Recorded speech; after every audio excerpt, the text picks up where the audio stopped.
નમસ્તે વિદ્યાર્થી મિત્રો, આ લેક્ચરમાં આપણે ધોરણ 11 અંગ્રેજી વિષયના પહેલા યુનિટમાં યુનિટ ફર્સ્ટ જે છે the journey of my life from earth two Everest, એમાં અગાઉના લેક્ચરમાં આપણે પ્રાસ્તાવિક અને પહેલો સીન જોઈ લીધો છે.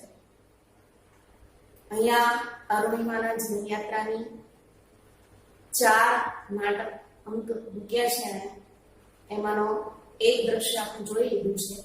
આજે આપણે આ ભાગનું બીજું દ્રશ્ય જોવાનું છે.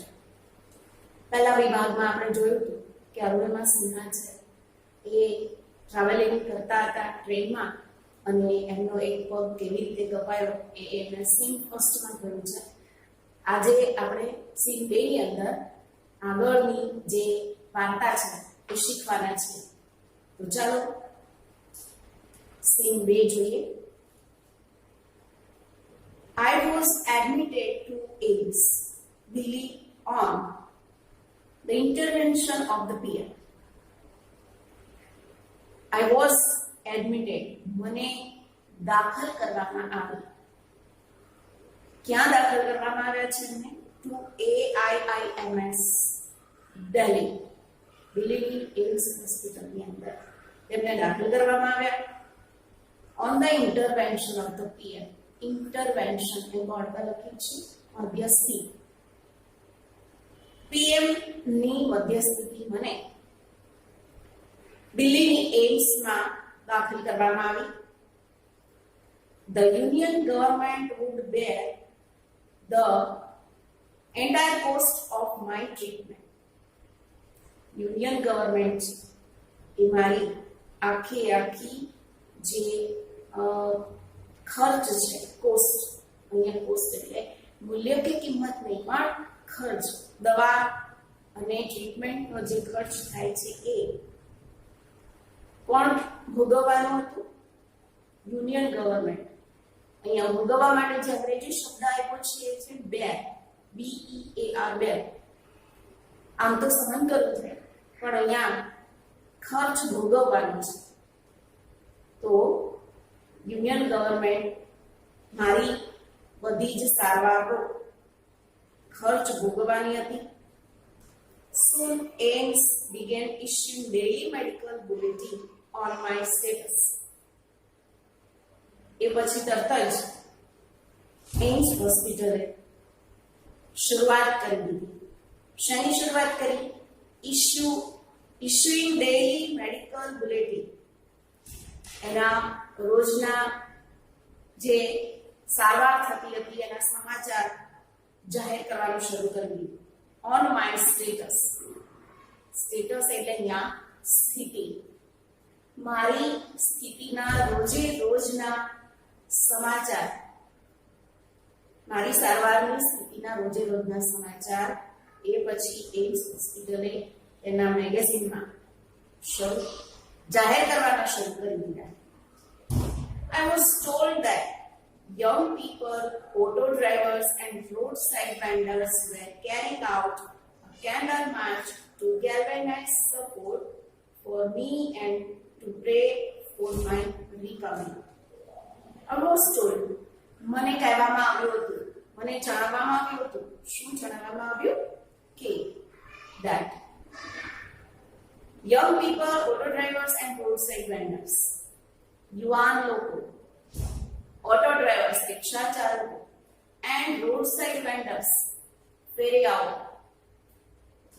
were carrying out candle march.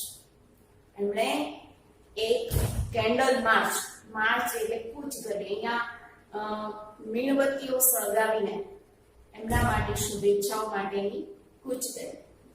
Two galvanize support for me, મને સપોર્ટ કરવા માટે, મદદ, મારી માટે પ્રાર્થના, મારી રિકવરી, મને સાજા થવાની પ્રાર્થના અને મને ટેકો કરવા માટે, મારા માટે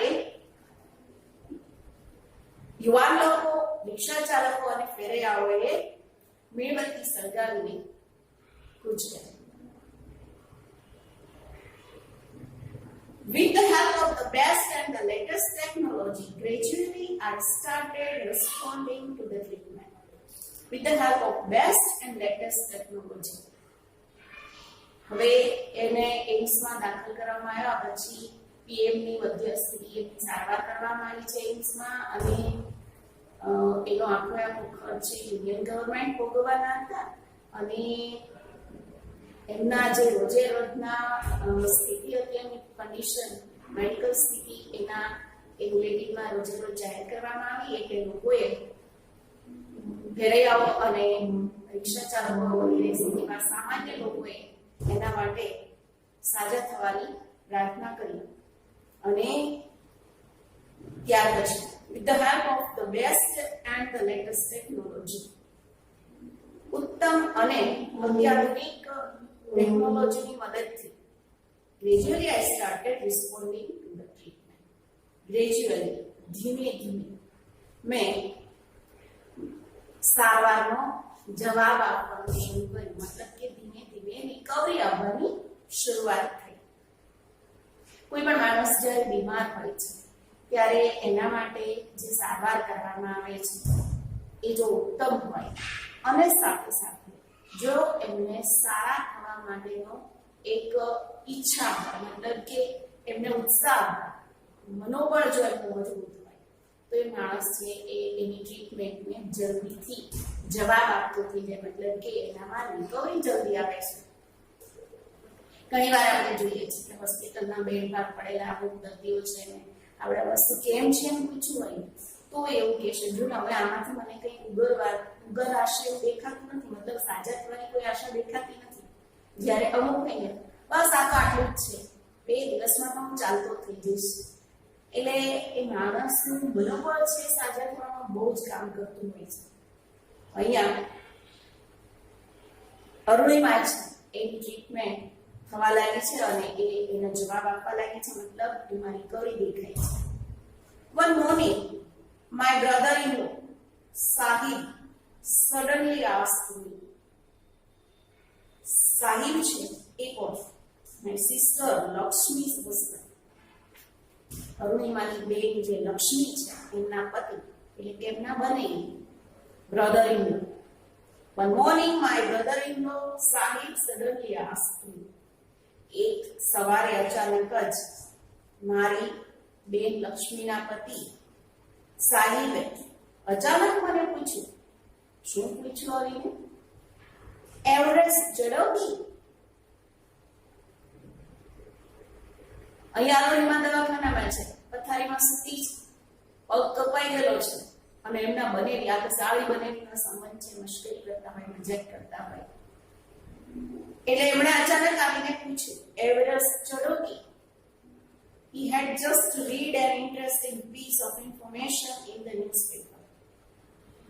તેણે હજુ હમણાં જ છાપાની અંદર એક રસપ્રદ માહિતી વાંચી હતી એટલે કે છાપામાં વાંચીને એ આવ્યા હતા એટલે એમણે સીધું જ પૂછ્યું એવરેસ્ટ ચડોગી?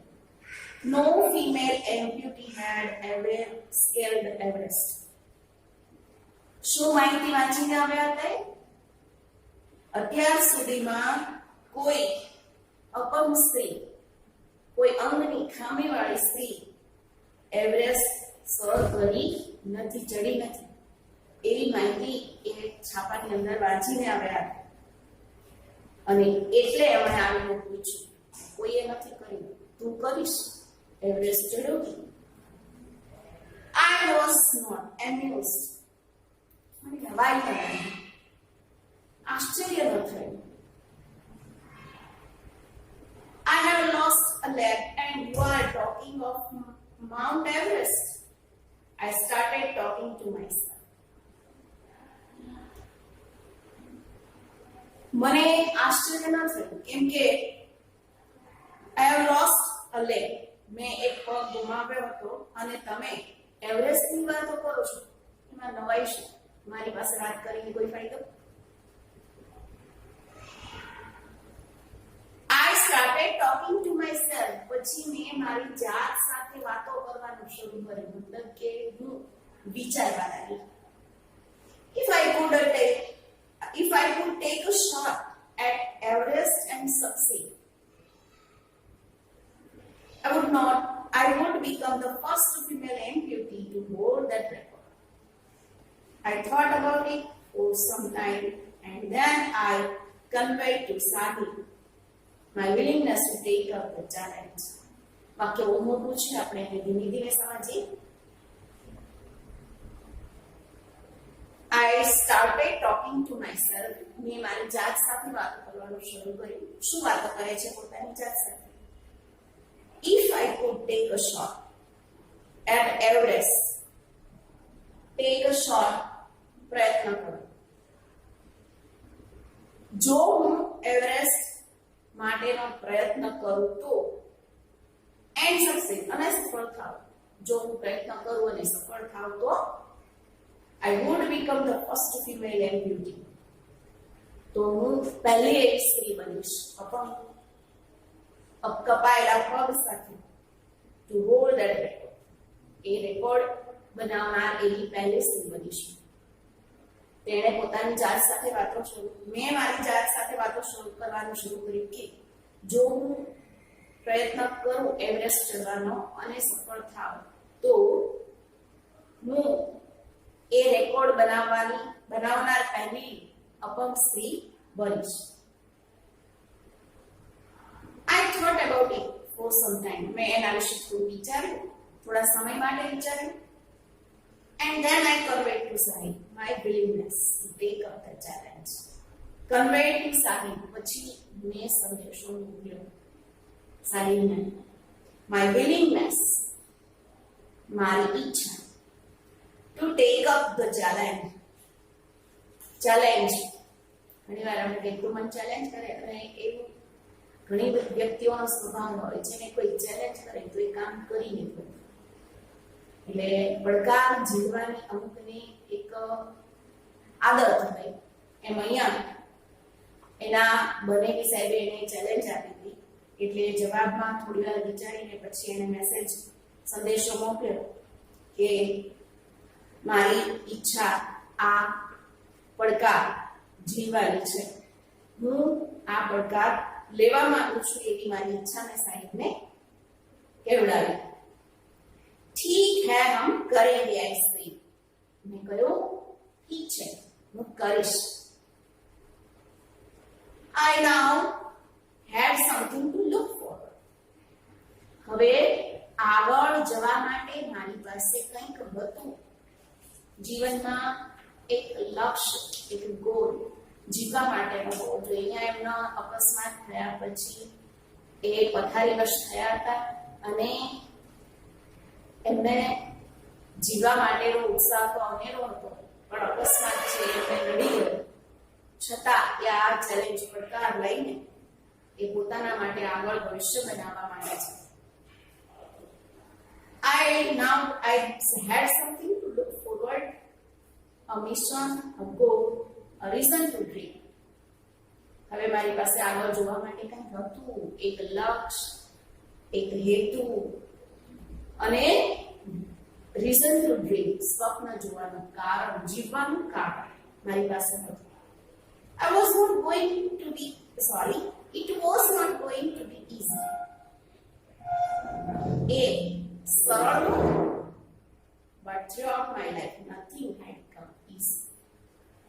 આ કામ એટલું સરળ નહોતું, પણ throughout my life nothing had come easy. મારા આખા જીવનની અંદર કંઈ પણ સરળ તો આવ્યું જ નથી. મારું જીવન છે આખું સંઘર્ષમય છે. એમણે સ્વીકાર્યું છે કે મારા જીવનમાં મુશ્કેલીઓ અપાર હતી અને એમાંથી એ સુખરૂપ બહાર નીકળ્યા છે. તો એવું કહે છે કે આ રેકોર્ડ બનાવવો એ કઈ સહેલી વાત નહોતી, પણ મારા જીવનમાં એ પણ કશું સહેલું બન્યું જ નથી. અને એમ પણ જીવન છે એ સંઘર્ષમય હોય છે. જો એની સામે ટકી રહીએ, જો એની સામે લડી લઈએ તો ચોક્કસ આપણે સફળ થઈએ. I felt like I was born again. મને એવું લાગ્યું કે જાણે મારો પુનર્જન્મ થયો. આપણે ઘણીવાર કહેતા અકસ્માત જોરદાર થયો, જિલ્લા અકસ્માત હોય એમાંથી જો બચી જાય અને જીવી જાય તો બે નવા અવતારે છે. એમાં બેન અરુણિમા પણ એવું કહે છે કે આઈ વોઝ બોર્ન અગેન, મારો પુનર્જન્મ થયો હોય જીવવા માટે બીજું બહાર મળી ગયું છે. Then I started waiting for my artificial limb to arrive. Then I started waiting. પછી મેં રાહ જોવાનું શરૂઆત કરી દીધી, રાહ જોવા લાગી. શેની રાહ જોવે છે? For my artificial limb to arrive. Artificial limb, artificial not natural, આપણે અગાઉના લેક્ચરમાં પણ જોયું છે. કૃત્રિમ લિંબ એટલે અંગ, એમનો પગ કપાયેલો હતો, એમના માટે કૃત્રિમ પગ આવવાની તેની રાહ જોવાની શરૂઆત કરી.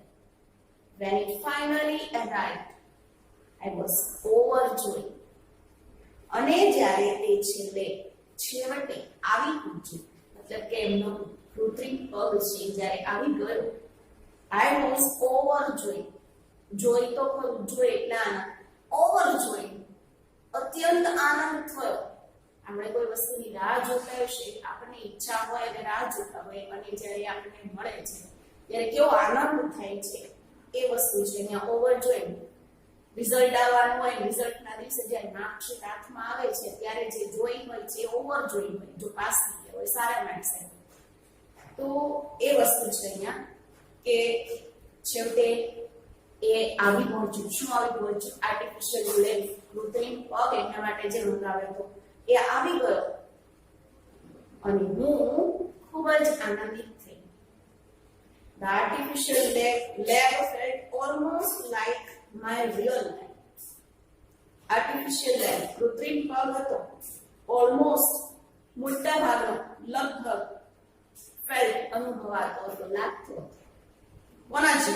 Like my real leg. કૃત્રિમ પગ લગભગ મારા રિયલ, ઓરિજિનલ પગ જેવો જ લાગતો હતો, એટલે એમાં કોઈ ફરક એમને અનુભવાતો ન હતો. I could hardly feel the difference.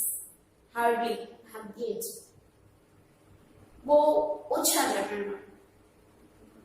Feel the difference, તફાવત, મને બહુ જ ઓછો એમાં ફેરફાર જણાતો હતો, તફાવત લાગતો હતો. એમાં કૃત્રિમ પગ અને ઓરિજિનલ પગમાં બહુ જાજો તફાવત એમને લાગતો ન હતો.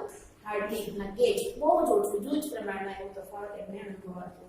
એટલે સારું હતું કે એના બંને પગ એક સરખા થઈ ગયા. I had started falling in love with this stranger. Started falling in love, to fall in love, પ્રેમમાં પડવું. પણ અહીંયા પ્રેમમાં પડવાની વાત કોઈ વ્યક્તિ સાથેની નથી, પણ એના આર્ટિફિશિયલ લિમ્બ માટે કહે છે. એમનો જે કૃત્રિમ પગ આવ્યો છે એની સાથે એને પ્રેમ થઈ ગયો. એના માટે અહીંયા આપણે શબ્દ વાપર્યો છે સ્ટ્રેન્જર. આ અજાણ્યા સાથે મને પ્રેમ થઈ ગયો, પ્રેમ થવાની શરૂઆત થઈ ગઈ. whom I was wedded for life. અહીંયા લેખિકા એવું કહે છે અરુણિમા કે જેની સાથે જીવનભરનો સંબંધ મેં બાંધી લીધો. અહીંયા વેડિંગ, લગ્ન પ્રસંગ થઈ આવ્યો, તો આ અજાણ્યા સાથે જાણે એને સંબંધ બાંધી લીધો. જેની સાથે મેં જીવનભરનો નાતો બાંધી લીધો છે એ અજાણ્યા સાથે મને પ્રેમ થવાની શરૂઆત થઈ ગઈ, મતલબ હું પ્રેમમાં પડી. એટલે અહીંયા આ વાક્ય એવું કહે છે કે એમનો જે કૃત્રિમ પગ હતો એ ધીમે ધીમે એને ફાવી ગયો અને ગમવા લાગ્યો. I had set my eyes on a mountain and I needed to prepare myself with the help of this stranger. I had set my eyes, to set eyes, લક્ષ્ય, તાકવું, આંખોને ગોઠવવી, મતલબ લક્ષ્ય તાકવું, નિશાન તાકવું. જેમ અર્જુને એને બાણ ચલાવવા માટે જે નિશાન તાક્યું, એમ અહીંયા અરુણિમાએ છે પોતાની આંખોને ગોઠવી દીધી છે. ક્યાં? ઓન અ માઉન્ટેન, જે એવરેસ્ટ એને ચડવાનો હતો ત્યાં જ એની આંખોને એને સેટ કરી દીધી, ગોઠવી દીધી, મતલબ નિશાન લઈ લીધું છે. And I needed to prepare myself with the help of this stranger. અને આ અજાણ્યાની મદદથી મારે મારી જાતને તૈયાર કરવાની જરૂર હતી. અહીંયા આ સીન 2 છે એ આપણે સીડીનું છે એ પૂરું થાય છે. સીન 2 ની અંદર આપણે જોયું કે અકસ્માત પછી કેવી રીતે અરુણિમાને દિલ્હીની અંદર જે હોસ્પિટલ છે એમ્સ એમાં પીએમ ની મધ્યસ્થી દાખલ કરવામાં આવે છે અને એ પછી તરત જ એમના હેલ્થ બુલેટિન છે એની અંદર રોજે રોજની એની સ્થિતિ છે જાહેર કરવામાં આવે એટલે લોકો એમની મદદે આવે છે અને એમના માટે સારા થવા માટેની પ્રાર્થના કરે છે, મીણબત્તીઓ સળગાવે છે. સામાન્ય લોકો છે એમની સાજા થવાની જે ઈચ્છાઓ છે એ વ્યક્ત એવી રીતે કરે છે. ધીમે ધીમે એનો જવાબ આપવા લાગે છે અને ટ્રીટમેન્ટથી સારા થાય છે. એ પછી તેમના જે બનેવી છે સાથી એમણે એક દિવસ એમને આવીને પૂછ્યું કે એવરેસ્ટ ચડો કે? એટલે અરુણિમાએ એવું કીધું કે ભાઈ મારો પગ કપાયેલો છે ને તમે એવરેસ્ટ ચડવાની વાતો કરો છો. પણ પછી એણે વિચાર્યું કે જો હું પ્રયત્ન કરું અને સફળ થાવ તો આ રેકોર્ડ મારા નામે થઈ જાય. એટલે એમને જીવવા માટે એમને એક લક્ષ્ય મળ્યું અને એ પછી એમણે એમના કૃત્રિમ પગ આવવાની રાહ જોવા લાગ્યા અને જ્યારે આવ્યું ત્યારે એ ખૂબ જ ખુશ થયા અને છેવટે પોતાની આંખોને એવરેસ્ટ પર ગોઠવી દીધી અને એના માટે પોતાની જાતને તૈયાર કરવા લાગ્યા આ કૃત્રિમ પગ સાથે. તો આજે આપણે આટલું જ કરવાનું છે. નેક્સ્ટ લેક્ચરની અંદર આપણે સીન 3 જોવાના છે. ત્યાં સુધી આવજો. Thank you.